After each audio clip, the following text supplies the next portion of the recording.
Bi juma ye joué kalo tile 10 san 2020 an bɛ aw bɛɛ lajɛlen fo aw ka wagati togoya la aw minnu sɔgɔlen don an sanga ni wagati ka ka kunnafoni jalo olu kɔnɔ ni ye an ka bi juma kunnafoni di waati seli aw bisimila Mali kunnafoni ka don kibaru kɛnɛ kan.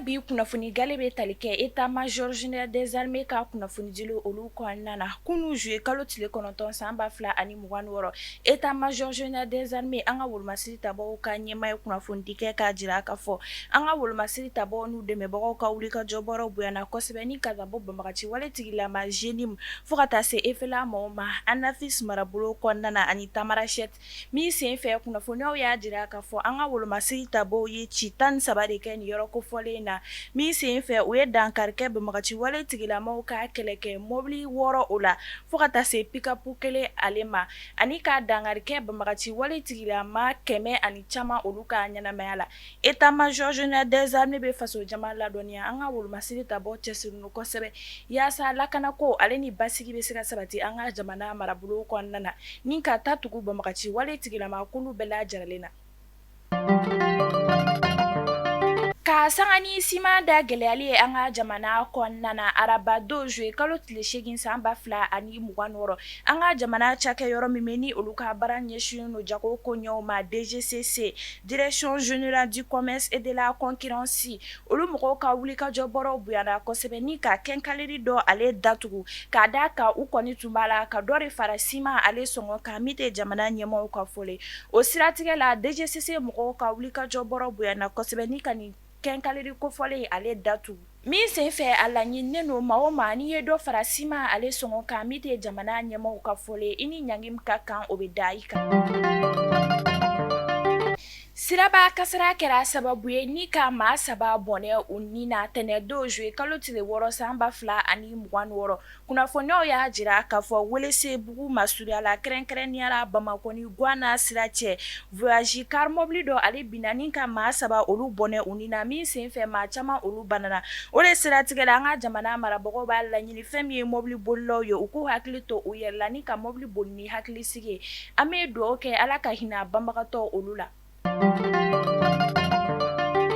A y'a fɔ ko tare k'a sababuya kɛ aw ye fɛn min laɲini tunga lafiya fɛ a ye o waleyaw ye tunga lafiya ale ka programme kura ni o ye logement sociaux ye i sigilen bɛ Mali kɔnɔ walima i sigilen bɛ jamana ale kɔ kan i sen bɛ se ka ye tunga lafiya ka nin logement sociaux ye ale la i dan ye dɔrɔn i ka kɛ sarata baara la tunga lafiya ka nin logement sociaux ye a bɛna kɛ Banankɔrɔni Kabala ale ni Jalakɔrɔbugu n'i b'a fɛ i sen ka ye a la numéro de téléphone ta i ka message bila WhatsApp kan i tɔgɔ ni jamu ka o bila n'i ka dossier tɛmɛna dɔrɔn tunga lafiya b'i ka so jɔ k'a ban pewu k'a clé d'i ma i bɛ tunga lafiya ka wari sara ye dɔɔni dɔɔni ni madame Sisoko Zenab Tesaga Sanogo tɛ jɔn de bɛ se ka nin kɛ aw ye tunga lafiya ale nana maliyɛndenw lafiyali ni tungarankew olu lafiyali kama soko la maliyɛn kelen so kelen ba Maliba ale kɔnɔna la. An bɛ taa kɔ kan kibaru la Burkina Faso finitigilakaw ka wuli ka jɔ bɔrɔ bonyana kosɛbɛ ni ka tɛgɛda kɛ sikanama maa 1798 kan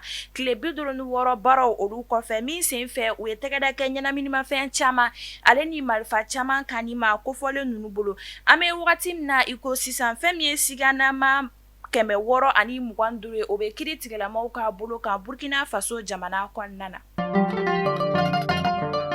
Senegali sifinaka lujuratɔ dɔ ni a si bɛ san 14 na ale bɔnɛna a ni na min sen fɛ Senegali finitigilakaw ka wuli ka jɔ bɔrɔ bonyana kosɛbɛ ni ka tɛgɛda kɛ sikanama 5 kan ni o bɛ tali kɛ ni sifinaka kofɔlen burankɛ fo ka taa se a ba ma an bɛ wagati min na i ko sisan sɛgɛsɛgɛli bɔrɔw olu bɛ sen na yaasa ka ni sifinaka ye ale satogo dɔn an bɛ dugawu kɛ Ala ka hinɛ banbagatɔ la.